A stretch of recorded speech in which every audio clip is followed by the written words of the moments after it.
Oh, there's a party in downtown San Diego. West Side, walk it off. The Pods do it again, in the late inning heroics continue. Jake Cronenworth battles back from an 0-2 count. 5 pitches later, an RBI single to win the game 6-5. In the bottom of the ninth, they take the 2-1 series lead over the Giants. After the unthinkable happens, Mason Miller blows a save with a 5-3 lead in the 8th inning. All kinds of stuff to unpack with this one. This is your Padres Postcast, and it starts right now. This is the Padres Postcast, your instant game reaction for the San Diego Padres. Part of the Locked On Podcast Network, your team every day. Que pasa, Friar faithful? Jim Greasehaber, call me Grease, at Jim Grease _ on social media. Live immediately after every Padres game with the Postcast here on Locked On Padres. We are on YouTube. Then right after that, we upload, you download Spotify, Amazon, Apple, iHeart, Stitcher, Podbean, wherever you get your audio version. And of course, you're down with OTT. Yeah, you know me. It's Roku. Everybody's down with OTT tonight. Gas lamp is lit. San Diego electric and on fire. I got the Friar Furry. We busted out after the big wins and another walk-off for the Padres. What a victory in San Diego tonight. Tonight's episode is brought to you by Kalshi. For a limited time, download the Kalshi app and use the code LOCKEDON to get up to $500 in bonus credits when you trade $25 on Kalshi. And with that, we hit high gear and get it rolling with this postcast. This is what you'll be talking about. Padres find another way to win tonight. Look, last night it was electric pitching from guys you never expected to get it from, right?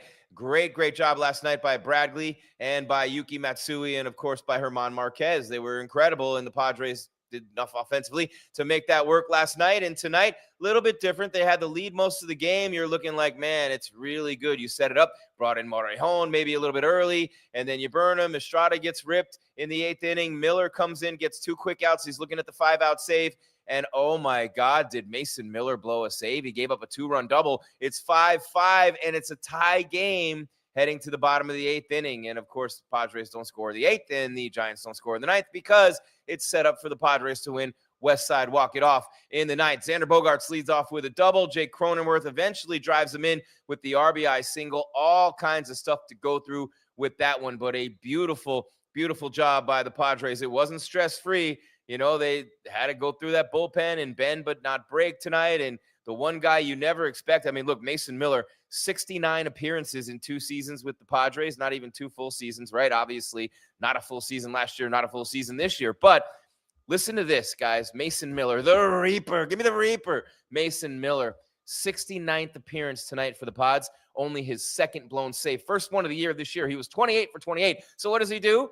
He stays in the game, shuts him down in the 9th, and gets the dub instead of the save, right? But 69 appearances for the Padres, 2nd blown save. What might be even more amazing than that, I said might be. I'm not sure. They're equally amazing to me. But Mason Miller, 2 extra base hits allowed. Tonight, that double, the 2nd extra base hit he's allowed in 69 appearances for the San Diego Padres. That's how great Mason Miller has been, but Morejon was electric tonight. Wandy Peralta was outstanding when called upon. Walker Buehler pretty good as the starter, but, you know, I mean, all good things must come to an end, and Walker Buehler eventually proves that he's Walker Buehler. Yeah, we had a couple questionable decisions from the manager tonight, Craig Stammen, but we got a lot to talk about with regard to this game. How about Jake Cronenworth in the bottom of the 9th inning? I mean, it's crazy the way the inning was set up, right? And we'll take you through it every inning, but you know, Xander leads off with a double. Freddy Fermin, who had 2 hits and 3 RBIs tonight, maybe your hottest hitter in the game. You take the bat out of his hands and he sacrifice bunts. Beautiful sacrifice bunt up the third base line. Xander gets the 3rd with 1 away. Then you get a pinch hitting Gavin Sheets, who's hitting .213. So you take the bat out of your hottest hitter's hand tonight and you put it in the hands of a guy who, coming cold off the bench, doesn't even play anymore. .213 average. Squibber down the third base side. Xander can't score. 2 away, and you're going, oh, my Lord, here comes Fernando. Fernando. Oh, wait a minute. They're definitely going to walk Fernando. First base open. Doesn't even matter. He's still 2nd on indifference, not even a steal, right? Well, up steps Jake Cronenworth. And you know what I've said about Jake. You know how hard I've been on Jake. He puts together some good at-bats, plays a solid second base, but he's not a good big league hitter. And I'm going, oh, great. The two guys with the opportunity to get things done end up being Sheets and Cronenworth. When you take the bat out of Fermin, I'm cursing out Stammen. I'm cursing out Cronenworth. He falls behind 0-2. What does Jake do?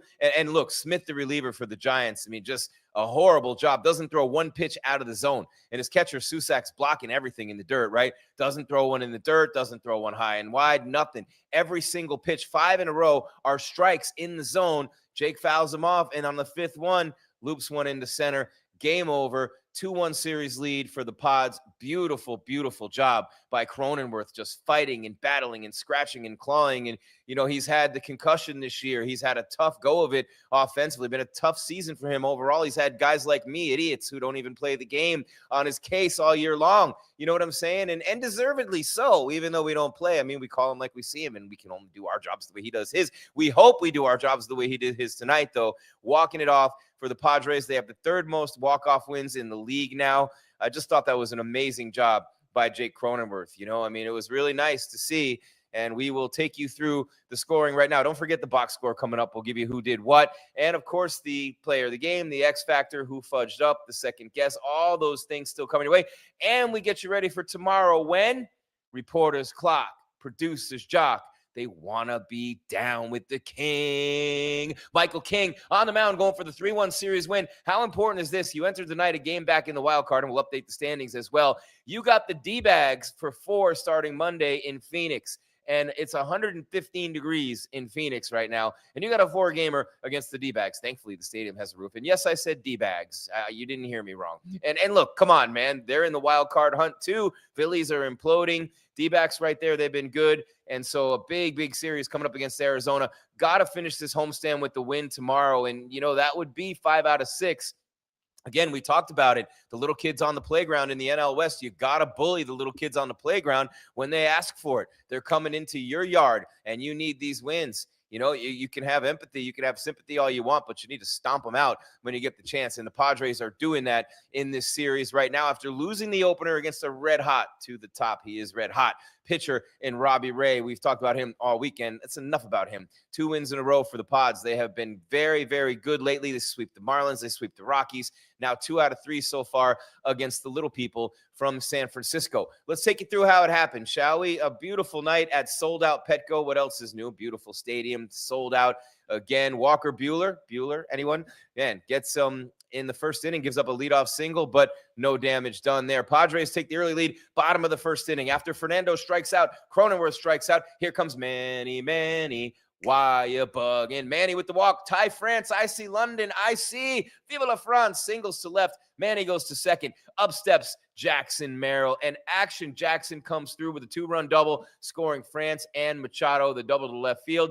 2 runs, 2 hits, 2-0 Padres. Buehler gets them 1-2-3 in the second. Pods go 1-2-3 in the bottom. Top of the third, the Giants take the lead off Buehler. A single for Gilbert to lead it off. And with 1 out, Basabe homers to left field, a 2-run shot. He would later hit a 2-run double off Miller. He's the number 9 hitter, and he gets the Reaper, and he gets Buehler in the same game. Beautiful job by him. That ties the game at 2, by the way, after the second out is recorded on a line out by Elridge. An infield single, a little bleeder for Lee. Another infield single, a bleeder for Ramos, and Buehler's going, what the hell? Then a ground ball single finds its way through off the bat of Devers, although 104-mile-an-hour exit velo is hardly a bleeder on that one. But 2 infield singles and a ground ball that gets through. Now the bases are loaded, and Buehler walks Adames on 4 pitches. Buehler, anyone? 3 runs, 5 hits, no errors. It's 3-2 Giants, and here the Padres have to battle back again. They would not do it in the third, but the Giants go 1-2-3 in the fourth. The Padres would take the lead in the bottom of the 4th inning when Rengifo walked. Bogart strikes out swinging. More on Xander later. Freddy Fermin, the Ferminator. Man, 2-run homer to left field, scoring Rengifo. 4-3, 2 runs, 1 hit, and a good job by Buehler and Peralta in the 5th. This is a big, big point in this game, and I want to call it the turning point. I want to call it more than that, but we are not going to be there with that one because there's too many things that happen later in the game. But after Eldridge singles to center, and then with 1 out, Ramos walks, give me the lefty, and in comes Wandy Peralta, who had struggled lately. Not tonight for Wandy. He gets the very dangerous Devers to line out to left, and he gets Adames to ground to a fielder's choice, pumping his fist. No runs on 1 hit. Big, big spot in the game for Wandy. More on him a little bit later. Pods go 1-2-3, bottom 5. Giants top 6. Man, Peralta still on the mound, gives up a leadoff double, gets a ground out and a strikeout, the double to Susac.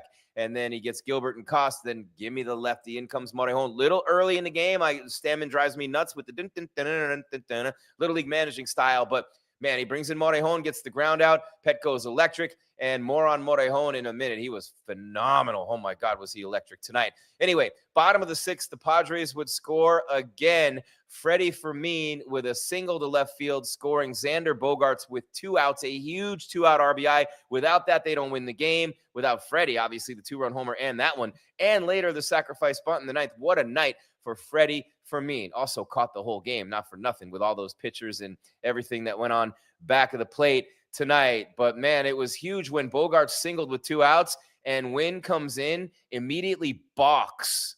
Yeah, who fudged up? He balks. Bogey goes to second, allows Fermin to get the single, 1 run, 2 hits. It is 5-3 Pods. Oh, my God, with this bullpen, Morejon gets him 1-2-3. Bottom 7, Padres don't score.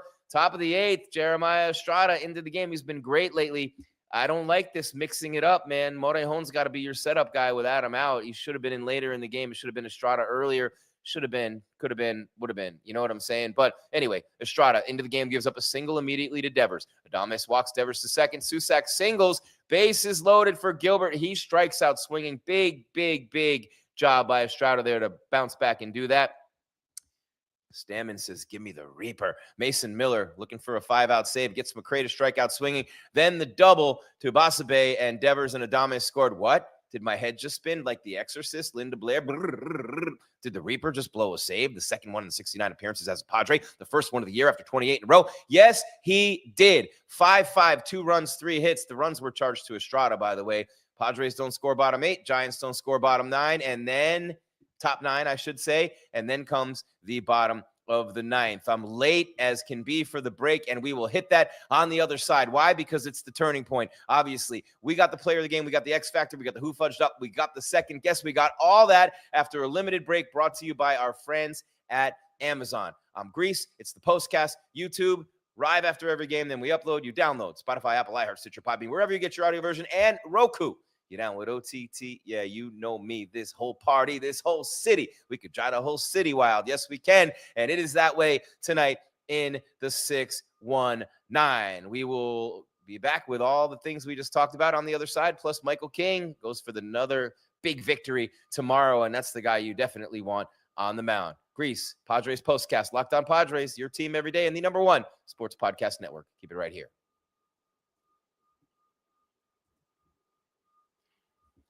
So I can tell you about my addiction. I've been addicted to a few things in my life, and this is probably the healthiest one. A big thank you to our friends at Amazon for this limited break. It's not as bad as I made it sound. This back-to-school season, spend less on your kids with Amazon. We all know how crazy the back-to-school shopping experience can be. It starts with a few items on the list, right? Then suddenly you're shopping for supplies, for clothes, for lunch gear, for tech, and about 10 other things you didn't see coming. It adds up so fast you need a calculator to do it. But then you're buying supplies and you're finding out a calculator became one of the more expensive items in the cart. How's it $30 for a calculator? They were $2 when I was a kid. I wasn't expecting math to start costing me money before school even began. It feels like there's a life lesson in there somewhere. I'm still trying to figure it out, though. And then, of course, there's the teacher list. Man, I don't have anything going on in my life, so I'm going to ruin yours. Sorry, just kidding, teachers. I love you. When the teacher supply list arrives and somehow every item feels completely reasonable on its own, then you add everything together and realize just how much stuff one kid needs for one school year. Poison apple. Just kidding. Love you, teachers. Anyway, so remember, with Amazon's low back-to-school prices, just spend less on your kids, because every dollar you don't spend on them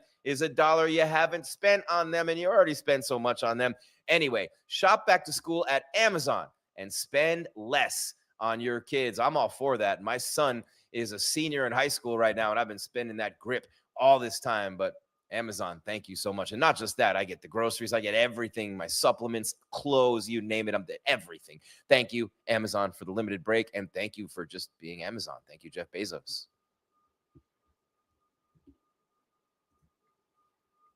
I'm a giant child. You already know this. Jim Greasehaber, call me Grease. I'm wearing the Friar Furry West Side Walk It Off 6'5", the dub at Petco over the Giants. Man, is there a better park in the world than Petco? No, but when it's sold out, when it's electric, when it's a Friday night, and when the Pods walk it off and the gas lamp is literally right there, you walk it off to the lamp and you get it popping, and you do it San Diego style, because it's a big win for the Padres, and we will absolutely hit the ninth inning in just a second. We're going to give you the player of the game. We're going to give you the X factor. We're going to give you the who fudged up, the second guess. We're going to get you ready for tomorrow. But first, we have got to start with the bottom of the ninth inning. Remember, we leave off. It's 5-5. Mason Miller blows the save, comes back out, gets him out in the ninth, keeps you in the game, sets up the walk-off. And wouldn't you know, the Padres do it again, which leads me to the first trophy we're metaphorically handing out here tonight. Time to reveal where the game was won or lost. It's the turning point.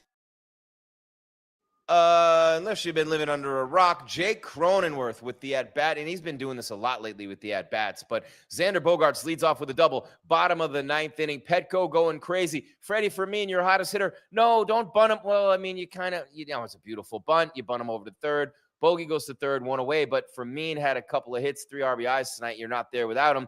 I let him swing away there. I know that it's the proper baseball move to do it, but sometimes managers overmanage, and I thought Stammen did it there. Shows you what I know, why he's in there and I'm out here. You know what I'm saying? Sheets comes in and hits for Jace Bowen, and I'm going, and Bowen's been swinging the bat pretty well. Sheets is a bench player now, hitting .213.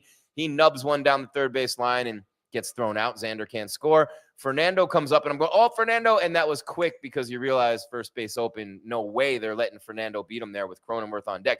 No way in a million years, even with the lefty-righty matchup, you just don't let the best players in the game beat you. Right move by the Giants. Fernando takes second on defensive indifference. Cronenworth, 2 strikes right away. A strike looking at a 4-seamer. A strike looking overturned on a curve. A great challenge by the Giants catcher. And this kid's good, the rookie Susak. I like him a lot. I mean, got a lot of similarities with Buster Posey, and that's high praise, right? Obviously. And then he fouls off 4 pitches in a row. 4-seamer, 4-seamer, 4-seamer, sweeper. All of them in the zone. Smith, what are you doing, bruh?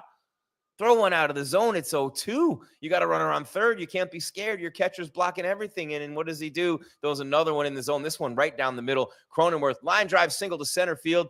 Ball game over. 2-1 series lead for the Padres. They're the 3rd best team in baseball this year at walking off games. That's the 3rd most walk-off wins in Major League Baseball. And there you have it. And that was the turning point, obviously, of this game tonight. And man, oh man, was it huge in the bottom of the ninth inning. And Petco went absolutely crazy on that one. So Miller gets the win. He's 4-1. Smith the loss, 0-3. 1 2/3 for the Reaper. 1 hit, no runs. They were charged to Estrada. 3 strikeouts and a walk for Mason. By the way, 6-10 and none for the Pods. 5-12 and none for the Giants, who out hit San Diego 12-10. But again, they were 3 for 12 with runners in scoring position. They've been awful lately. The Padres 3 for 5 with runners in scoring position tonight. They got 2 in the second, 2 in the fourth, 1 in the sixth, and 1 in the ninth.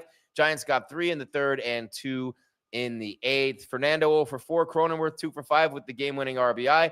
Ty France 3 for 4 with a run scored. Merrill 1 for 4 with the 2-run double in the first. Bogaerts 2 for 4 with the 2 runs scored, including the game winner. Fermin 2 for 3, 3 RBIs with a run scored. They had 10 hits tonight. They struck out 12 times in the game. They had 2 extra base hits, a Bogaerts double, Merrill's double, and Fermin's homer. 3 extra base hits tonight. And Cronenworth, Fermin had 3, and Merrill 2 are the RBIs.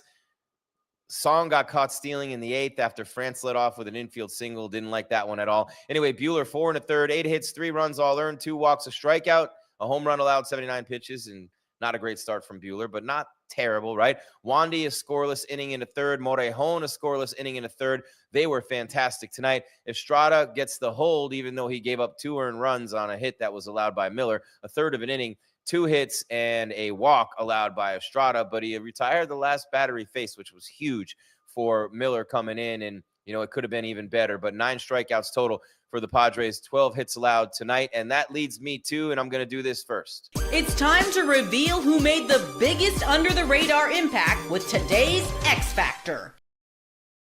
Wandy Peralta and Adrian Morejon, man. Wandy came in a real tough spot, got some big outs, and Morejon too. 2 2/3 innings combined, an inning and a third each. They only allowed 1 hit total and struck out 4 combined, 3 of them by Morejon. They threw 33 pitches.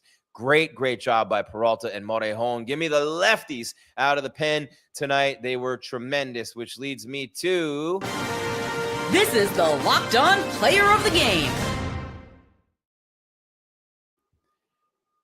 Any guesses who the player of the game is tonight? How about Freddy Fermin? Behind the dish, catches the whole game. He's hitting 179, 20 games. You know, he had been miserable offensively. I think it was 20 games without an extra base hit, 20 games. He was just miserable. So Freddy Fermin had the concussion symptoms a while back and just hadn't settled back in. He gets hot, though, and he can just explode for 2-3 games in a row. So look out for him to have another big game tomorrow. You know what I'm saying? So Freddy Fermin, 2 for 3, 3 RBIs, had the 2-run homer that drove in the second 2 runs of the game for the Padres, and then the 2-out single that scored Bogarts, who had just gone to second on a walk. That was huge in this game, obviously, and then the sacrifice bunt in the 9th. So Freddy Fermin is our player of the game. We're not going to do a who fudged up because it's Smith, the reliever for the Giants, who throws 5 pitches in a row to, I mean, you got, and I have to say this, you know, I don't want to do it because the guy won the game. The guy's hitting 215. He's hitting 215. Everything breaks your way. Stammen manages his way right into it, where Sheets and Cronenworth have to beat you. The 2 worst hitters going to grab a bat that inning, arguably, and you're like, okay, well, I mean, that's sometimes the way it goes, right? But Jake comes through. But you don't throw 1 pitch out of the strike zone, 5 pitches in a row after you're up 0-2. That is horrible baseball. Horrible baseball. Horrible pitching by Smith. Got to say that he fudged up. Second guess, Stammen bringing Morejon in that early in the game. Stammen bunting Fermin in the 9th inning. He gave me a lot of ammo, man. I cocked it up. I was like Rambo. I had the clips over my shoulder. I'm ready, Craig Stammen. And then Cronenworth bails him out. And look, I mean, I don't want to say they were terrible moves. It's a conversation piece, right? I could sit here all I want and be an idiot, but that doesn't solve anything for anyone, and it gets us nowhere. So there you have it. All right, real quick, going to hit the standings. And I don't like to be an idiot. I mean, sometimes you just got to realize that, you know, baseball is a beautiful game from that standpoint where it really makes us think, right? And that's one thing that I'm really excited about is when you get a chance to just sit here and break it down. But every move can be questioned. Every non-move can be questioned. And, you know, when it works out, it works out. So it's worked out so far for the Padres on this homestand. They sweep the Rockies after the road sweep over the Marlins. The schedule is their friend right now, obviously, until they go to Phoenix and play the Diamondbacks for 4 starting on Monday with a lot on the line, because in the wild card standings right now, and I'll get to that. Actually, you know what? Let me do this first, and I'll talk about tomorrow's game in a second. But they are now, the Padres, 1 game behind the Phillies, 2 games behind the D-backs, and 5 behind the Cubs, 6 behind the Cubs in the wild card race. So they could pass Arizona at Arizona Monday through Thursday. Let's put it that way. And the Phillies have been Tom Petty, free falling. You know what I'm saying? And then you got here tomorrow, you got Landon Roop with his 7-9 record and a 4.12 ERA against Reporters Clock, Producers Jock. They want to be down with Michael King, 6-7 with a 3.38. He's the guy you want out there tomorrow. Hopefully he goes deep into the game. Hopefully you don't need Morejon or the Reaper. They both pitched a lot tonight. You got a 4-gamer coming up in Arizona. Hopefully King can do his job and give you 7 tomorrow. And that's what you need from your ace. He needs to do that job. Michael King, I'm talking to you. We need a big one from you tomorrow, dog. It is like that. And that's what happens when you take that ace money and you haven't pitched like an ace this year, but you have had some great games. 1-0 win over the Braves come to mind. How about the 1-0 victory over the Dodgers back in May that put the Padres in first place for a half game before they fell off the cliff, and now they're a game out of the wild card race. Imagine that. The offense been great lately, scoring a ton of runs. The bullpen, fantastic. Miller blows his 2nd save as a Padre, first one of the year after 28 in a row. Comes back, gets the win to go to 4-1. Estrada and Miller were both great in their recent outings, and tonight that wasn't the case, but Miller battled back, as did Estrada. This team's got guts. This team's got heart. They walk off wins, and they never say die. What a fun season this has been. I mean, look, they're outgunned. They're the Dodgers, and if they get Scooble, it's a joke. If the Dodgers pull off a block, if they get Scooble on top of everything, it just is, come on, man. Come on. I mean, they have to change the rules for payroll. They have to. The Dodgers are literally embarrassing Major League Baseball into doing it, and that's all I got to say about that. Thank you to everybody watching live on YouTube, all y'all in the chat having fun with us. Thank you, everybody who listened, wherever you get your audio version, downloads for us. We are cruising here with Locked On Padres. Quick programming note, tomorrow, Javi Reyes, host of Locked On Padres. Wherever you see me or hear me right now is where you find him day in and day out. It's best in the biz. I'm biased. And I'll tell you this, Javi and I will be doing the postcast tomorrow together. He's going to join me for the second segment. 1:10 first pitch tomorrow from Petco as they go for the 3-1 series win. I'll be on with Javi either Monday or Tuesday doing a trade deadline show on Locked On Padres, the podcast as well. And you know it's that time of year. We thought for a while there they might be sellers, but they will not be sellers. We don't know if they'll be buyers, though, either. So we will see. But thank you so much for making Locked On Padres and your Padres postcast your first listen or your first watch every day. For your second one, find the all-new Locked On MLB Game Night. It's every game. It's every night. Until a World Series champ is crowned, you get local analysis on a national scale. Find MLB Game Night on Locked On MLB on YouTube or wherever you listen to your podcast. I've had to burp the whole show. You don't know the struggle of being a broadcaster doing this at the pace I do it and holding that in. So I was able to do it. So you know what I'm saying? Little love for your boy on that one. It's Jim Greasehaber. Call me Grease at Jim Grease _. I told you I'm a giant child. I'm hyper. I'm crazy. But what a win for the Padres. Hope you enjoyed the postcast, and we will talk to you, or you will see me tomorrow. I mean, if you're smart, you know what I'm saying. But no, tomorrow it's going to be a lot of fun as the Padres, and I would bet the house on them to finish off this 3-1 series win, score a bunch of runs behind Michael King, pitch deep into the game, get on out, hit Arizona, and take 2 out of 4 at least from the D-bags, maybe 3 out of 4. Get that wild card spot firmly in your control and just keep on going. But with no off day to the 13th, you really got to watch the bullpen now if you're Stammen. And that's my parting thought to you tonight. Jim Greasehaber, call me Grease, says, peace, man. Keep your game tight and your mind right. 6-5 Padres. Walk it off in the ninth. Jake Cronenworth, the RBI single.